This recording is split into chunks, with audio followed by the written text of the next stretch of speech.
When I think of my connection to nature and that passion I have for nature, I think it's my ability to capture nature in an artistic way and make people stop and look. There was an inquisitive part of my nature would say, you know, I want to see how this works. I just want to see what I can do with this. And that's when I was living in Vancouver at the time, and a friend had lent me one of his cameras. That's when I first got the bug to start using photography as a creative outlet for myself.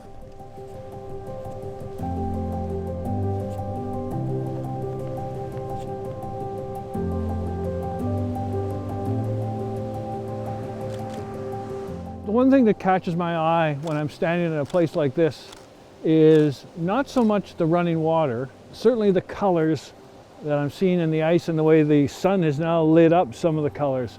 And then if we look down here and we look at the light playing here, the soft light, this late afternoon light is just, this cloud cover has just veiled the light spectacularly. And then we've got the ice formations. There's just so many things to catch the eye.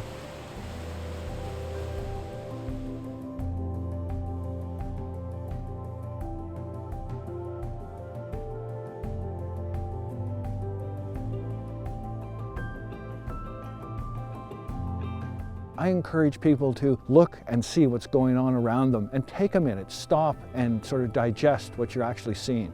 And understand that all those things that are happening around us, that everything, the interconnectedness of nature, very few people really understand what that's all about.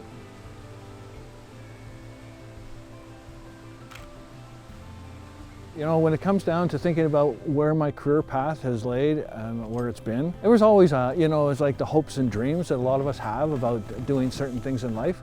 And it was like, oh yeah, I'll never be a professional photographer. I'll never be able to do this or to do that. And here I am, like 20 years later, having traveled to some of the most remote parts of the world and getting paid to do it and photograph and exhibiting my work in different venues. To this moment, I still pinch myself of where my career path has taken me.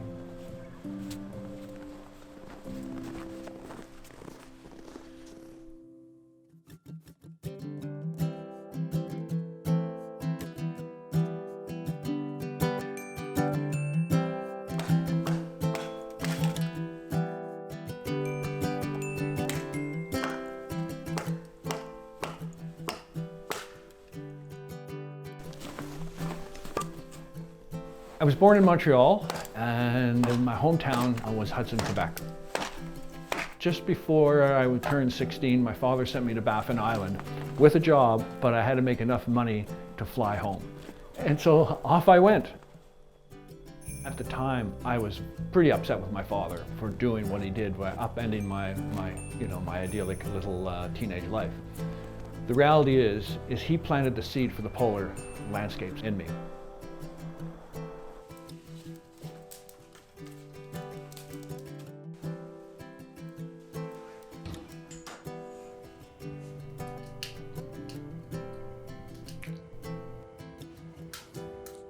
I'd met a gentleman and he was supposed to go to Antarctica with Gap and he couldn't go. And so he recommended to the CEO at the time that I should take his place.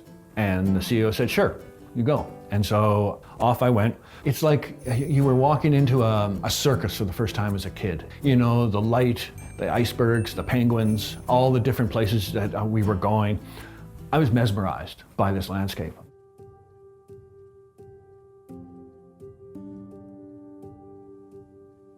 The one thing I always say to people is who are going to do a 2-week excursion or a 3-week excursion on one of these trips, I say, you'll probably need a vacation after because you'll be exhausted.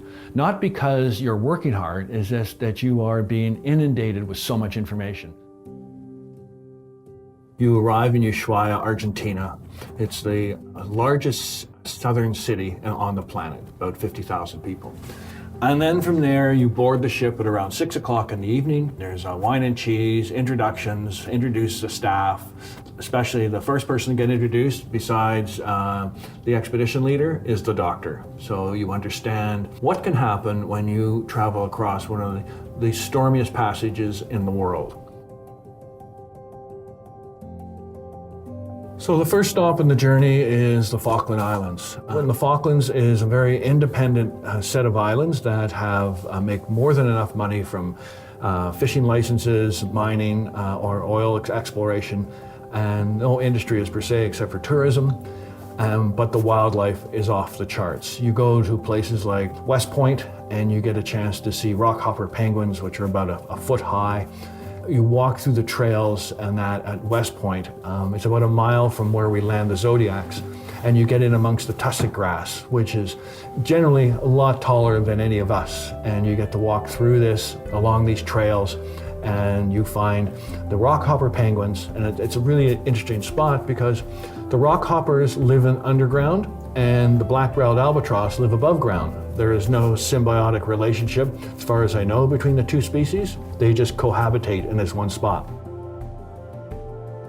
It's not a big town. I think it's a town of about 2,000 people, and all of the Falklands, I think only about 4,000 people live in the Falkland Islands.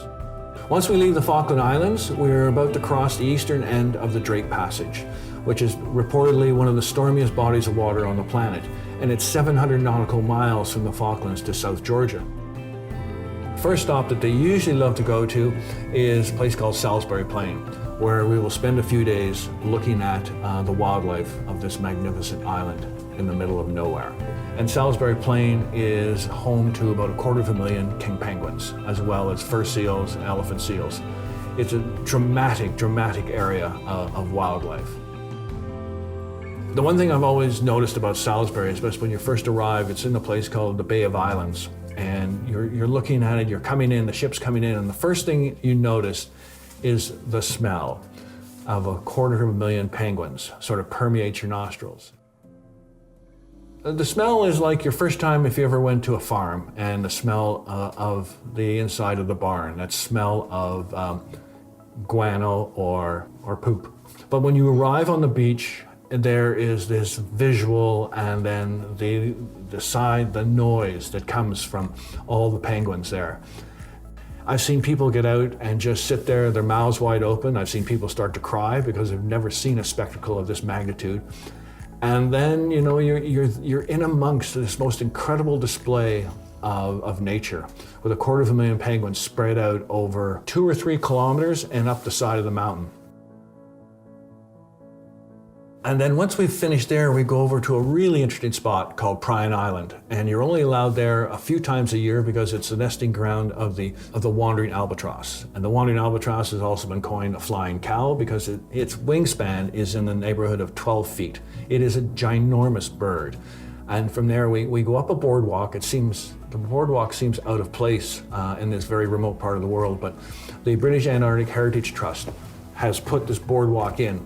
And then from there, we walk up to where the birds are nesting. And we only allow 50 people on the beach at once, and staff will only allow a certain number of people at the top of the boardwalk to photograph. We don't want to disturb the birds while they're nesting. One of the highlights being going to South Georgia, amongst seeing thousands and thousands of penguins, is the Shackleton Walk. So we had to walk 35 kilometers up and over the mountains, and some of them are 9,000 feet high, to get to Fortuna Bay, and then from there follow that around to Stromness Bay, where the Stromness whaling station was located, which is an awesome experience. Once you get on the continent, there's so many things we do to give people a sense of how these trips work. There's literally dozens of landings that you can go on the peninsula. Each one has something uniquely different, whether it's icebergs, whether it's huge glaciers, whether it's penguin colonies, whatever it may be, but each one is different, and each one has a different personality because of the weather of Antarctica. That's the thing that I'm always amazed at. I've been to many different locations, and each one, you can go on a sunny day, the next thing you know, you're standing on the beach, and you can get what they call these katabatic winds that start up, and they blow at a very high rate of speed. And generally, when they start to blow, we have to get everybody off the beach at once to get them back to the ship. So there's some dangers, but at the same time, the magnificence of this continent is, I can't even put it into words. When you're working on board ship as an expedition photographer, your job description covers a number of things. You are there to help passengers with their cameras. Sometimes people who are going on a trip of a lifetime with a brand new camera have never used it. Or they have got the most incredible equipment and still don't know how to use it properly. You're also there to take photographs for the company and provide images each day for the slideshow that they would do, or the recap. The assistant expedition leader came up to me and I was sitting in the lounge and he said, "Can you drive a boat?" And I looked at him and said, "Yeah, I've driven lots of boats." The next day, I am on what they call the hook. I stand in the Zodiac, they put you on a hook, and they raise you off the third deck and swing you over and they drop you into the ocean. You unhook on that and then you start your engine and away you go. And so the first time I was out, I did a couple of sort of test runs on that. And the next thing I know, I'm pulling up to the gangway, taking passengers and taking them out for cruising. I'm always looking for something to shoot as well, for the ship as well as for me. So I've had a number of images that have gone into competitions and done quite well. I have one where I have an adult king penguin on South Georgia Island walking through a whole series of 8-month-old king penguin chicks. I waited for this image to happen. I knew in my mind I wanted to capture this because it's so different. And the young penguins had not fledged yet, and they had still not got their adult feathers. So the image is quite striking when you see it walking through this hundreds of young penguins and the adult in his adult plumage. Of course, another one that I really like is there's a hike on Salisbury Plain that takes you up and gets you above Salisbury Plain, and you can look back at all the penguins. And while it's not, I would call, a fine art image, it is representational of Mother Nature and what she has here with the 250,000 penguins all spread out across the South Georgia landscape. And I take people up there, I guide a hike up to the top here, and then we stand amongst the tussock grass, and people are just, I think, you watch as their mouths drop to see that many penguins. And then when I come home and show people that image, they, again, are just, gobsmacked at seeing that amount of wildlife in one spot. One of my favorites are the black-browed albatross. And the black-browed albatross is a place that we go to at West Point, and they're not afraid of you. I've walked up to them and with my 24-70 lens, and I have photographed them quite close up, and they don't even budge. They look at you, they look away from you. And as I always say to friends, I said, I can't even get a picture of a chipmunk in my backyard compared to what these birds are. And these birds have a 7-foot wingspan, striking eyes, beautiful, beautiful bird, gorgeous colors on their beak. It's just an unbelievable opportunity to be able to get that close to nature, and the birds allow you to get that close into their space.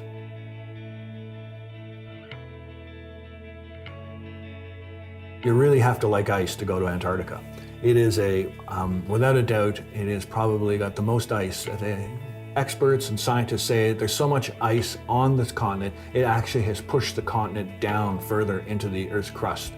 And then what we do is we find different areas there, and in this photograph here, this is freshwater ice. This has come off from a glacier, and it's been shaped by the waves and wind and rain, and it's got little sort of dimples all over it.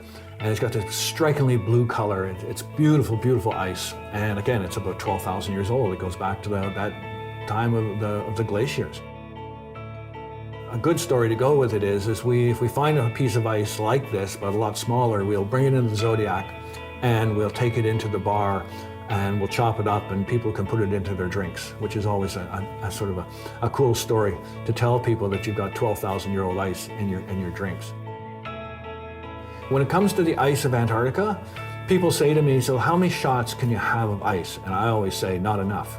There's just so many different variations of ice and the glacial ice. And when you look at this piece of ice here with all the layers and the striations inside of this ice, and the textures and what the wind and rain and snow have done to it, and from an artistic standpoint, there's many variations on a theme to try and create something. And this one here, this iceberg that we're looking at, is probably the size of a city block. But I chose to use a 400mm lens here and just isolate some of the curves in it and the striations in it. And of course, and you see at the bottom of the photograph, the wind is blowing into it and it's got this mist that's blowing up. And then there's the colors of the ice, which Again, I can't say enough about it. One of my favorite places, and there are many in Antarctica, is Wilhelmina Bay. One of the things that captures in Wilhelmina Bay is the landscape. This image here, as you can see, the triangular motion of a mountain as it's growing up, the tones in the background of the ice fields in behind. And down, if you look down on the very bottom on the right side, you can see a zodiac with a little bit of red in it to give people a sense of scale of how big this landscape is. And another part about Wilhelmina Bay is humpback whales love to come here and feed. So there's always a good opportunity to photograph humpbacks when we go into Wilhelmina. The image next to Wilhelmina is a place called Dorian Bay. And it's another one of those amazing places.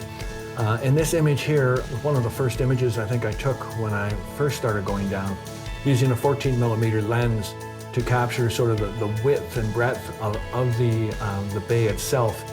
And then looking down, I used the granite here as a bit of a roadway to lead you down to a little penguin colony that sits in sort of the middle of the photograph. And then you see the storm in the background hovering over top of the mountains in the distance. And then the light that sun is casting through and catching the mountains in the background. It's a stunning, stunning place. And again, never tire of it. And the Argentinians had a base here at one point. There's a couple of cabins there that you can actually still go into.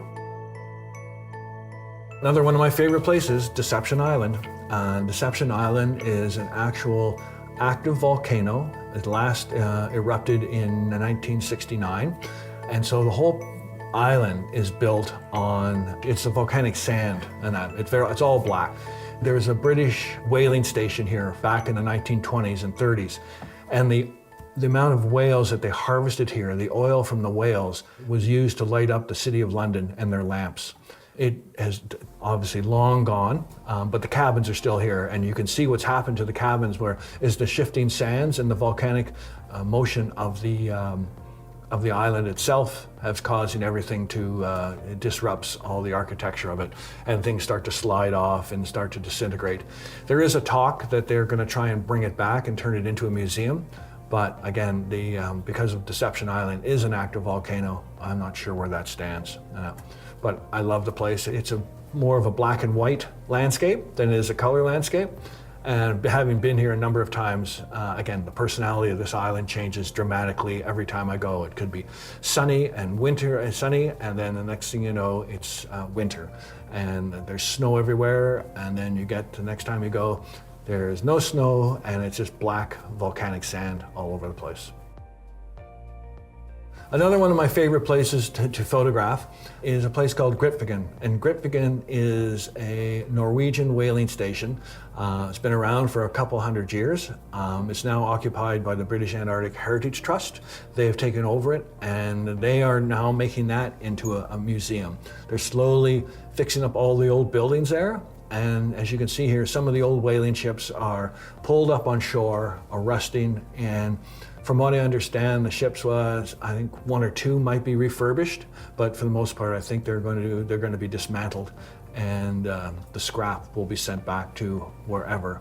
But this one here has got the vertebrae of a bowhead whale in the foreground, and then the two rusting hulks of the old whaling ships in the background here. You know, and Grytviken is, again, one of these places it's a must stop when you go to South Georgia.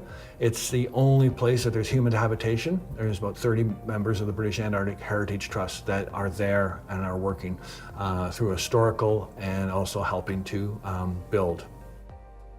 Again, the ice of Antarctica is to me one of the highlights of going to Antarctica. And there's a place called Plano. And in Plano, you get the graveyard of icebergs, where they all get grounded at low tide, and because of the bulk of them and the size of them, that they slowly just melt in this part of Antarctica. What always strikes me about icebergs, and especially the grounded ones, is what happens when Mother Nature gets a hold of it. And the water, rain, waves, wind, all those combination of which start to wear it down. And sometimes when they get to a certain point, they'll roll over.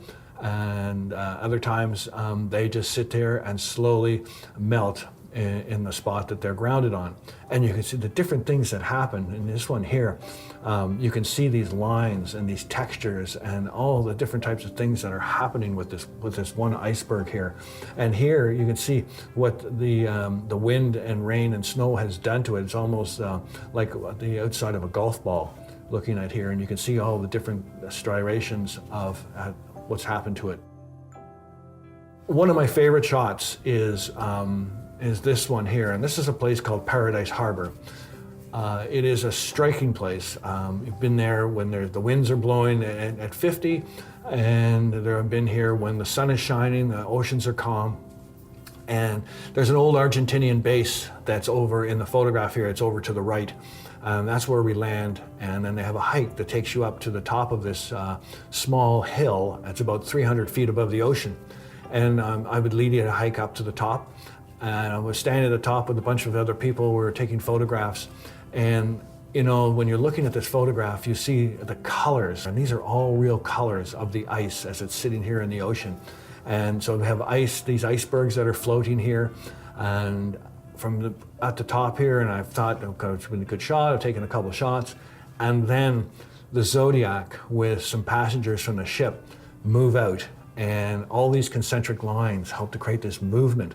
And this interjection of the humans that are here visiting for a very short space of time, moving out across the bay to have a look at some of the ice flows and to take some photographs and hopefully see some leopard seals or seals just basking on ice flows, things like that, it really is a treat in itself. And just because it's got that movement, human beings in a very, very uninhabited landscape, and a very beautiful uninhabited landscape.